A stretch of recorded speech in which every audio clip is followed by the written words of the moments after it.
Hello, my name is Arnold Rao, and I'm from Osaka Otani University in Osaka, Japan. I just want to thank you for watching this presentation of the foreign language effect on moral judgment. To begin, I'd like to give you a scenario and ask you a question. Imagine, if you can, that there is a runaway trolley on railway tracks. This train car is out of control, and it's headed straight for 5 people who are unable to get out of the way. You are standing next to a lever.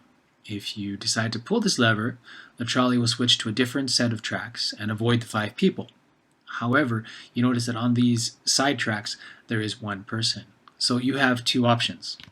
The first is to do nothing, and the trolley will continue on its course and kill the 5 people on the main track. The second is to pull the lever. The trolley will go on to the side track where it will avoid the 5 people, but it will kill 1 person. My question for you is, would you sacrifice 1 person to save the life of 5 other people? Most people would say yes, and they would cite reasons such as it's important to help as many people as possible, or the needs of the many outweigh the needs of the few. And to be honest, I hope that no one here has to experience or go through this decision in real life. However, such scenarios are good opportunities for us to look at the factors involved in moral decision making, specifically to look at how deontological values interact with utilitarian values. Deontological values are those values which people feel to be intrinsically true. The idea of right and wrong, of good and evil. For example, do no harm.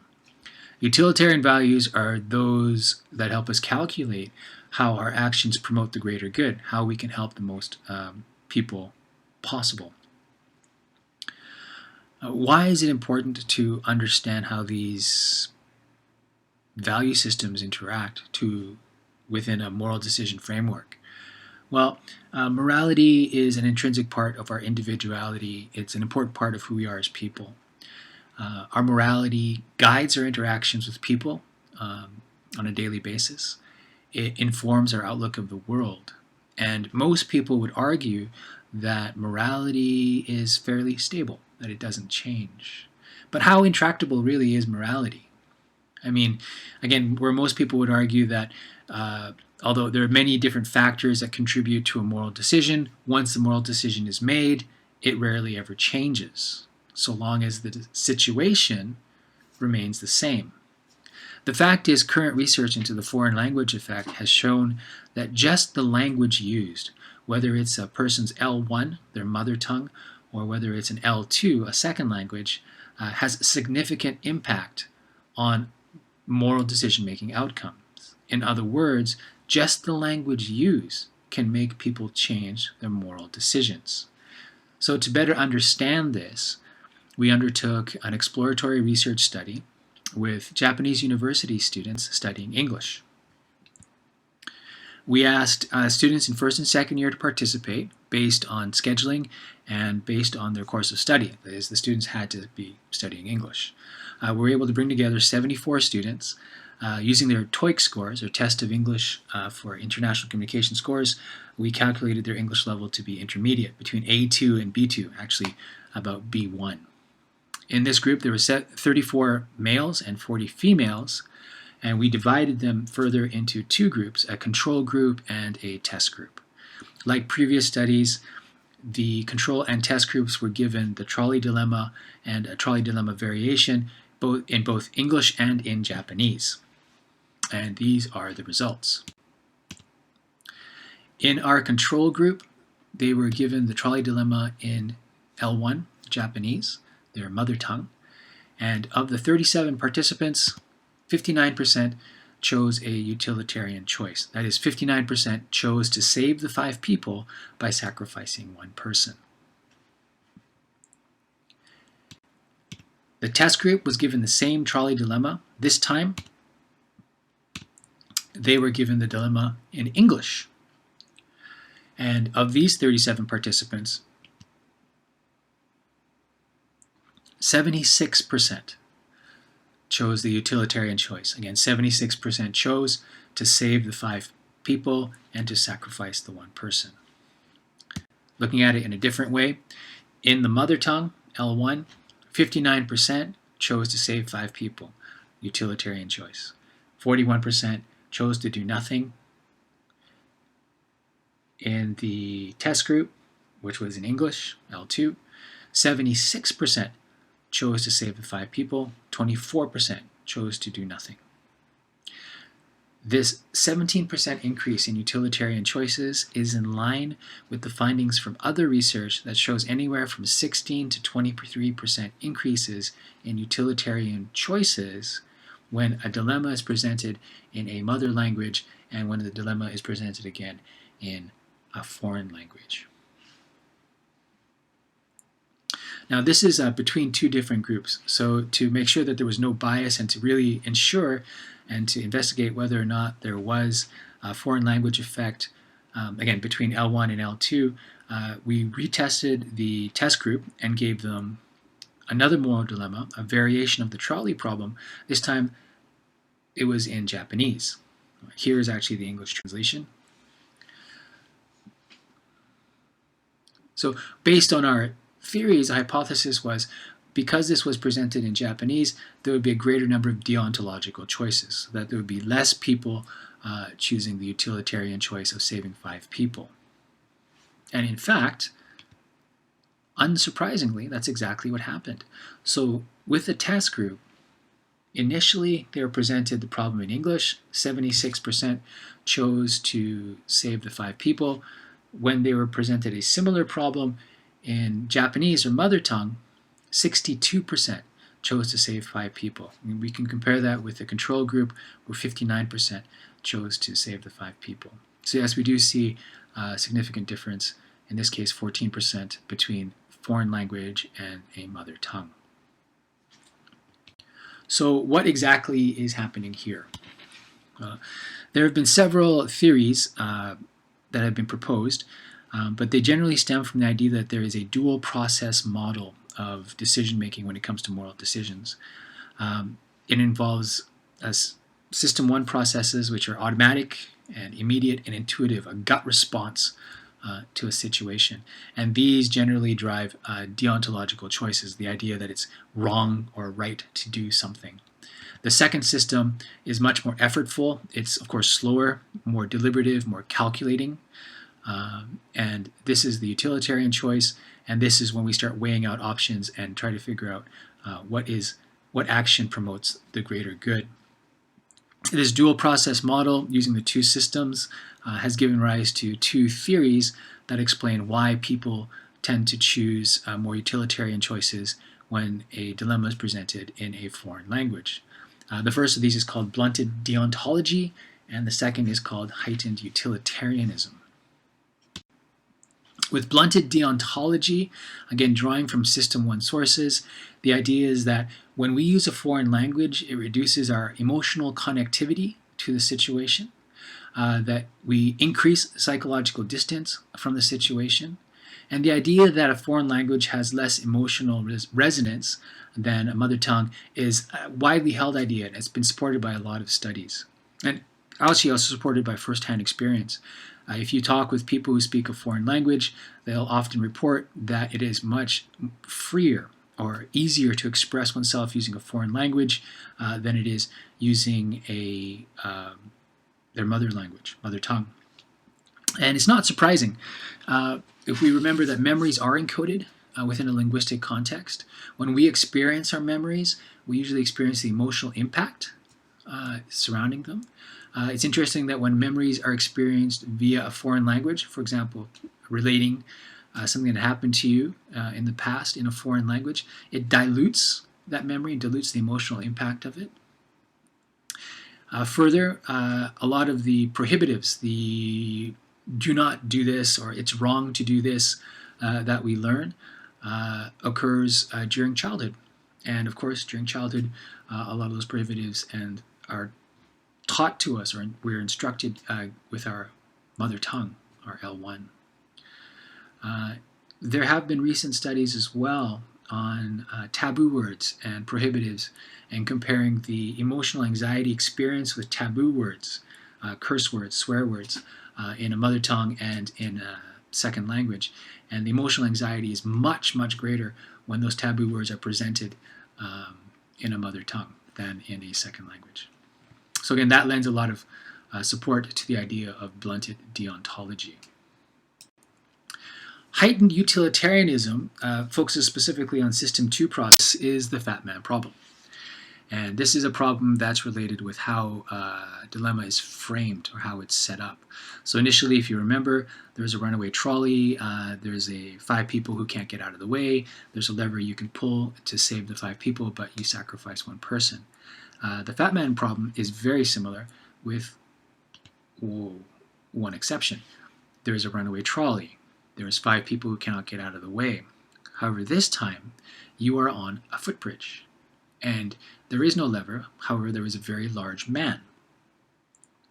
You realize that to save the 5 people, you would have to push the man off the bridge, and he would be enough to stop the trolley. In this situation, the foreign language effect seems to be dampened, significantly dampened. In fact, when presented in a mother language, in the L1, we asked our students this, and 49% of them actually chose to save the 5 people. It's less than half, and not to push the fat man. When presented in an L2, 51% chose to save the 5 people, and again, 49% chose not to push the fat man. So again, there's very, very little difference when this problem is framed in a different way. So in this case, where blunted deontology and heightened utilitarianism don't really address the fat man problem and problems with framing, another theory has been put forward that probably explains it a little bit better. This theory has to do with salience. Salience refers to how personal a situation is to an individual. And the salience theory looks at very specific parts of the brain, in particular the amygdala, which is the seat of emotions, and our prefrontal cortex, or in this case the ventromedial prefrontal cortex, which is an area that is active during higher level thinking.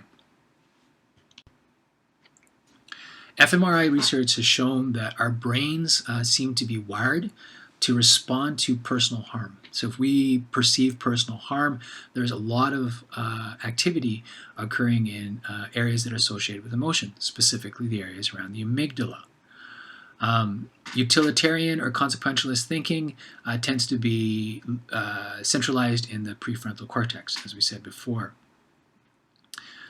What's interesting is that studies on individuals with damage to the prefrontal cortex shows an emotional blunting. And in fact, when these individuals are